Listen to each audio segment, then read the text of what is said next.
Makeup করার কিছুক্ষণের মধ্যে এরকম ধরনের প্রবলেমস চোখের নিচে চলে আসে ফাইন লাইন্স, ডোন্ট ওয়ারি, আজকের ভিডিওতে এই প্রবলেমের সলিউশন। তো চলো শুরু করা যাক। হ্যালো এভরিওয়ান, আমি মৌপর্ণা ফ্রম মৌপর্ণাস মেকওভার। সবার প্রথম এরকম একটা আইকে হাইড্রেটিং করার আই ক্রিম ইউজ করে নিতে হবে। এরপর আমরা চোখের নিচে যে কোনো ব্র্যান্ডের ডার্ক কনসিলার ইউজ করে নিতে পারি।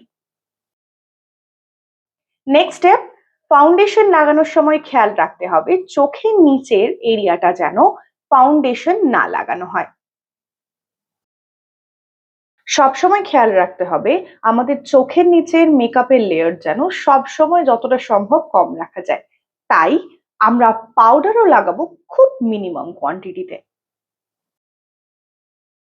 আমরা এরপর একটা ছোট ব্লেন্ডার নিয়ে আমার চোখের তলার যতগুলো লাইনস এসছিল, ক্রিজ লাইন, সেগুলোকে আমরা ভালো করে ব্লেন্ড করে নেব। অ্যান্ড খুব লেস পাউডার দিয়ে আমি চোখের নিচটাকে সেট করে নেব। আর চোখের নিচে আমি যদি চাই আমার ফাইন লাইন্স না আসে এবং আমার কাজলও স্মাচ না করে, তাহলে কিন্তু যে কোনো ব্রঞ্জার দিয়ে একটা ফ্লাফি ব্রাশ নিয়ে জাস্ট কাজলটাকে একটু স্মাচ করে নিলেই হবে।